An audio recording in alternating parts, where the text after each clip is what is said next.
Hello, lovely humans, and welcome back to my channel. In last week's live, I had an overabundance of the same request, and that is, how do you write your vows? Like, what are you supposed to do if you're gonna write your own vows? And I have a sneaking suspicion it's because a lot of us have some extra time on our hands right now. So I thought it'd be a good idea to throw together a video on how to write the perfect vows. So without further ado, let's just jump right on into it.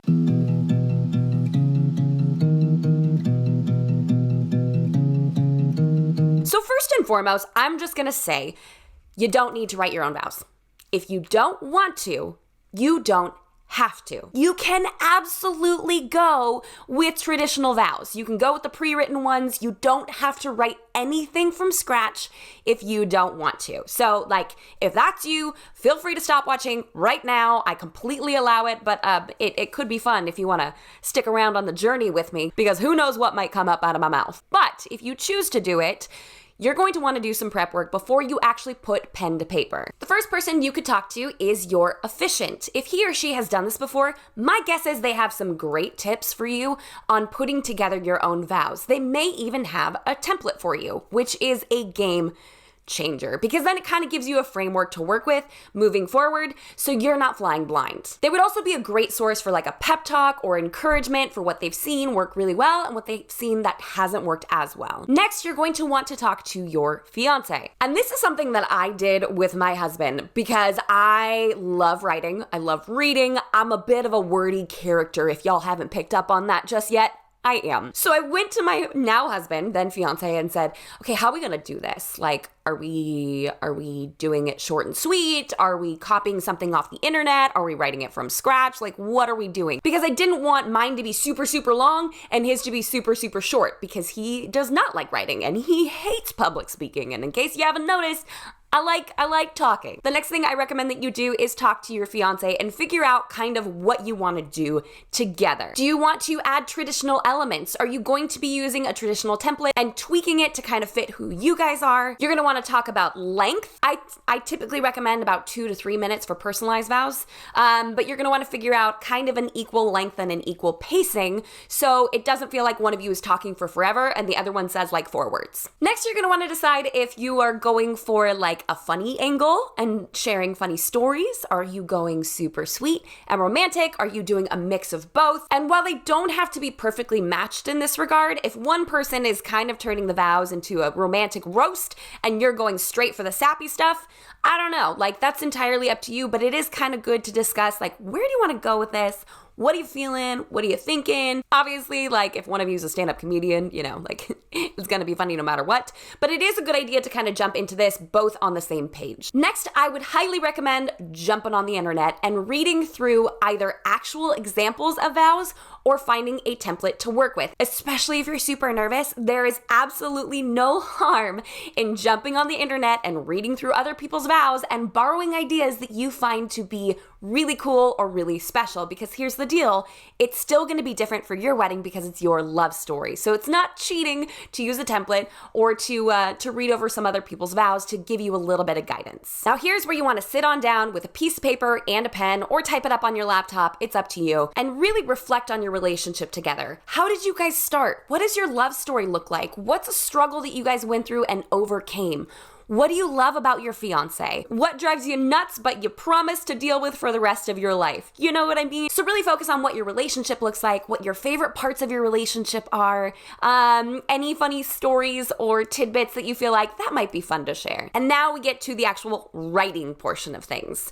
Before we jump into that, I will say it is probably in your best interest to avoid overly embarrassing stories. Now, a couple little quips here and there, funny little anecdotes are highly welcomed, but you don't want to spit roast your fiance in your vows. This is a moment where you can be kind of funny, but you are promising forever to each other. So do your best to avoid overly embarrassing stories and or anecdotes. I would also recommend not going too hard on the inside jokes. You can have one or two, but if you go and explain an entire story that no one in the crowd is gonna get, it's gonna be really hard for them to track with you. After doing a ton of research, which of course is something I do for all of these videos, I found that there's a pretty easy 4-step framework when writing your vows. The first thing you're gonna wanna do is talk about your love story or share a story. And this can be how you first met, what drew you to this person. This could be a struggle that you overcame, because it doesn't all have to be positive. You can talk about how you soldiered through something together and how it made you stronger on the other side. Next, you're going to want to affirm your partner. What do you love about them?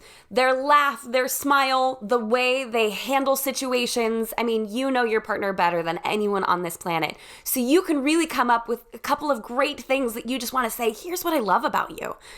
For my husband, he is strong and steadfast, and I know that I can always depend on him. He is so loyal. He is so funny. Like, that man is hilarious. I hope he doesn't see this though, because he won't let me hear the end of that. But he is, and that's one of the things that I love the most about him. Next, you're going to want to make promises. It really isn't considered a vow unless you promise or vow to do something. I promise to always kiss you goodnight. I promise to do my best to put my socks into the hamper. It doesn't have to be serious. It can be silly, or a mixture of both. But come up with a couple of things that you promise to do in your relationship moving forward, or that you will do your best to do. And then you can end it with a final big vow. This is a great opportunity to circle back to the beginning of your vows when you were sharing that story, or you were sharing what you love about them. I vow to give you space to express your creativity. If you told a story about how their creativity drew you in, some way to interconnect what you said at the beginning and then share again at the end as a part of your final vow. You don't have to do it that way, but it is a great way to almost sandwich the vows all together. So now you have them written and you're like, boom, off that hook, cool, we're done, moving forward. Not so fast. This is only your first draft. I know. Like, none of us want to reflect back to high school or junior high or whenever we learned about first draft, second draft, rough draft. Like, it just makes all of us cringe a teeny tiny bit. I know. But you're about to promise your love forever to someone, so I don't think it hurts to go over it a couple of times and tweak as necessary, especially if public speaking is not your thing. Practice reading it aloud. Remember earlier when I said ideally it'll be about 2 to 3 minutes? If you find yourself going on for 5 minutes, you've got too much in there.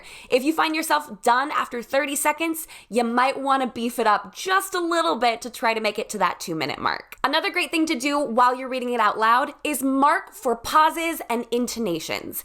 If you have something that you feel like may be particularly funny or maybe particularly sweet, you might want to add a pause after you make that statement for the crowd to chuckle appropriately. Instead of barreling through their natural and or organic reaction to the funny little tidbit that you just said, make sure that you pause and allow them to laugh and enjoy that moment with them. Whether you're laughing or crying, allow yourself to have pauses when appropriate.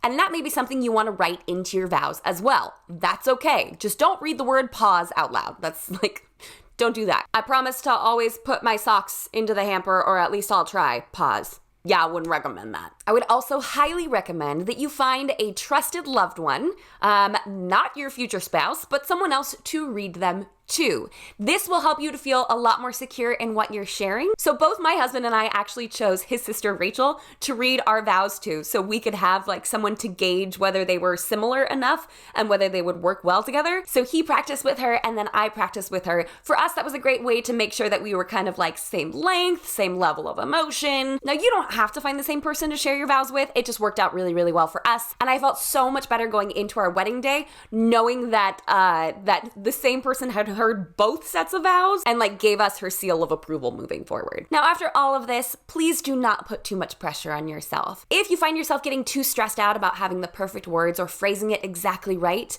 feel free to repeat any of these steps. Go back and look at more templates. Go back and read other vows. You can always make tweaks and additions moving forward. And if you're nervous, keep reading it out loud. Keep practicing. Keep going back to your sounding board and or your friend/editor and sharing those vows over and over and over again. Or a new person. If that person gets worn out, find a new person to share those vows with. Because then you have a fresh set of ears and a fresh mind and a fresh perspective. Ideally, it is best to have your vows done about 3 to 4 weeks before your event.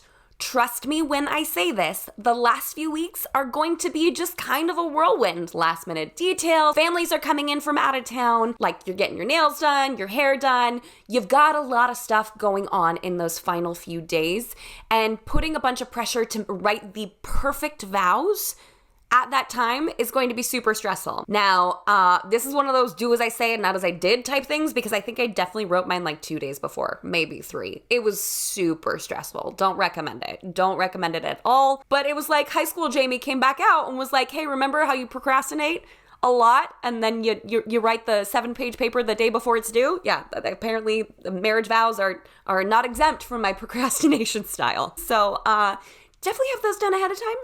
Don't do what I did. And the last thing you're gonna wanna do, very last thing, is rewrite them onto a clean copy. If you do not trust your penmanship, or if you don't like it, or if you're worried you won't be able to read it well, feel free to type it out. I mean, I personally love vow books. I love it when vows are either handwritten on torn pieces of paper, something that you can frame later and go back to. I think there's something really, really sweet about that. But the most important thing is to make sure it's clean and easy to read. You don't want anything with a bunch of stains on it. You don't want anything you accidentally crumpled.